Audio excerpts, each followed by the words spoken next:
মেয়েদের সংসারে যে কত কাজ থাকে এগুলো যদি দেখানো যেত তাহলে সারা দিন আর রাত শেষ হয়ে যেত, কিন্তু কাজ আর শেষ হতো না। কি বলো আপুরা, সত্যি কথা বললাম না? হ্যালো এভরিওয়ান, আসসালামু আলাইকুম। কেমন আছো সবাই? চলে আসলাম আবারও তোমাদের মাঝে নতুন আরেকটি ভিডিও নিয়ে। তো আজ ঘুম থেকে উঠেই ক্যামেরাটা অন করলাম আর শুরু করলাম কাজ সংসারের। তো প্রথমেই ঘরগুলো গুছিয়ে নিচ্ছি আর এই ফার্নিচারগুলো একটু মুছে নিব, কারণ এগুলো প্রত্যেক দিন একবার করে মুছে নিতে হয়, নয়তো অনেক ধুলাবালি পড়ে থাকে আর এই তারগুলোর মধ্যেও কিন্তু অনেক ময়লা পড়ে থাকে। কাজগুলো কিন্তু প্রতিদিনই আমি করি আর এগুলো কিন্তু অফ ক্যামেরায় করি, ওইভাবে দেখানো হয় না। তো অনেক আপুরা মনে করে শুধু ভিডিও করি আর ঘুরি ফিরি, আসলে না আপু, ঘর সংসারের কাজগুলোও করি।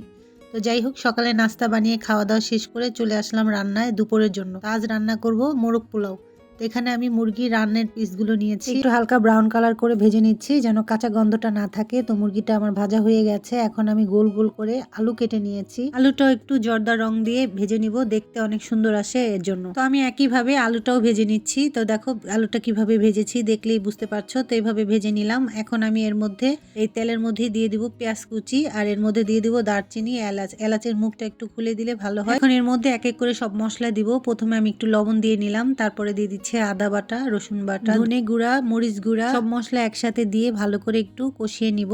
আর এর মধ্যে দিয়ে দিব কিছু ফ্রোজেন করা টমেটো। তো আমি আগে থেকে এটা ফ্রোজেন করে রেখেছিলাম, ওইটাই আমি একটু পেস্ট করে দিয়ে দিয়েছি। আর এখন এর মধ্যে দিয়ে দিব রাঁধুনি মশলা, বিরিয়ানি মশলাটা। তো ওইটাই আমি একটু 2 চামচের মতো দিয়ে দিয়েছি, চা চামচের 2 চামচ। মশলাটা আমার ভালো করে কষানো হয়ে গেছে, এখন আমি এর মধ্যে ভেজে রাখা মুরগিগুলো দিয়ে দিচ্ছি আর সাথে দিয়ে দিব আলুগুলো। আসলে এভাবে যদি বিরিয়ানিটা রান্না করো খেতে অনেক ভালো লাগে, অনেক স্বাদ হয়।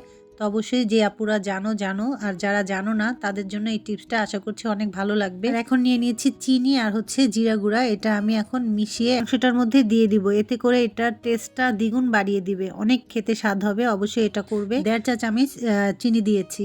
এখন আমি রাইস বসানোর জন্য আমি তেল আর সামান্য পেঁয়াজ কুচি দিয়ে আর আদা রসুন বাটা দিয়ে একটু ভালো করে নেড়ে চেড়ে নিচ্ছি।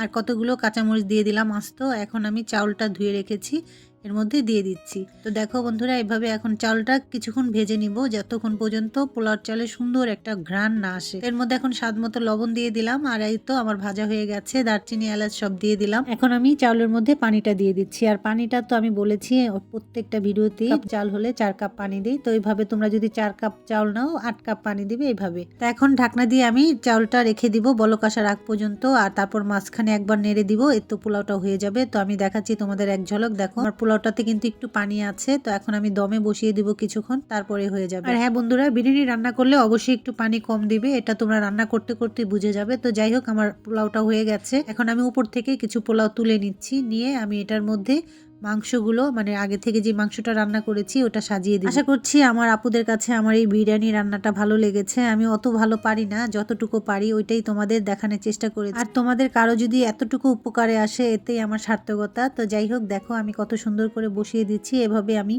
সাজিয়ে নিয়েছি। এখন আমি আবার উপরে দিয়ে দিচ্ছি। এটা দেখলেই তোমরা বুঝতে পারবে এভাবে দেওয়ার কারণ হচ্ছে যেন পোলাওর সাথে এই মাংসের মশলাটা ভালো করে মিশে যায় আর খেতে যেন খুব ভালো লাগে, মানে সব জায়গায় যেন মিশে। আর এখন আমি একটু জর্দা রং গুলিয়ে দিয়ে দিলাম উপরে, আর দিয়ে দিচ্ছি এই যে বেরেস্তা আর হচ্ছে কেওড়া জল, গোলাপ জল। এতে করে তোমার বিরিয়ানিটার গন্ধটা অনেক সুন্দর আসবে। তবে কিছুক্ষণ এটা দমে আটকে রাখবে খাওয়ার কিছুক্ষণ পর্যন্ত। তো দেখো বন্ধুরা, আমার রান্নাটা হয়ে গেছে। এখন আমি তোমাদের একটু প্লেটে বেড়ে দেখাচ্ছি যে কীরকম হয়েছে। তো এই তো এরকম হয়েছে দেখতে, খেতেও কিন্তু অনেক মজার ছিল। তো অবশ্যই তোমরা বাসায় চাইলে একবার ট্রাই করতে পারো, আশা করছি ভালো লাগবে, নিরাশ হবে না। তো বাচ্চাদের নিয়ে একটু বাইরে বের হলাম। দেখো কত সুন্দর জায়গা, আর দেখতেও কত সুন্দর, আকাশ আর পানি এক হয়ে গেছে, দেখতে ভালোই লাগছে। তো রাস্তা দিয়ে যাচ্ছিলাম, আশপাশের ভিউগুলো তুলছিলাম, নিজের কাছেই খুব ভালো লাগছিল আর তোমাদের সাথে একটু শেয়ার করলাম। এখানে বাচ্চাদের নিয়ে আসছি, যে জায়গাটাতে আসছি চারদিকে শুধু পানি আর পানি, আর মাঝখানে হচ্ছে এই খাবার হোটেলটা। আর এখানে বাচ্চাদের জন্য কিছু আয়োজন রেখেছে, যে খেলাধুলার দোলনা টোলনা রেখেছে। যাই হোক, বাচ্চারাও অনেক মজা করছে আর এখানে ঘোরাফেরার জন্য বেশ সুন্দর একটা জায়গা। তো বাচ্চাদেরকে নিয়ে আসলাম, মেলার মতো বসেছে। এই মেলাটা সব সময় বসে, এখানে বড় ছোট সবাই বেড়াতে আসে, মানে ঘুরতে আসে। পরিবেশটা আসলে মুগ্ধ করার মতো। আর যারা উঠেছে যে নৌকার মধ্যে, আর এই নূর উঠেছে যে গাড়িতে, আসলে এখানে ওরা অনেক মজা করছিল আর ভালো লাগে, বাচ্চারা আনন্দ করলে ভালোই লাগে। তো এখানে কিন্তু অনেক কিছুই আছে বাচ্চাদের উঠার মতো।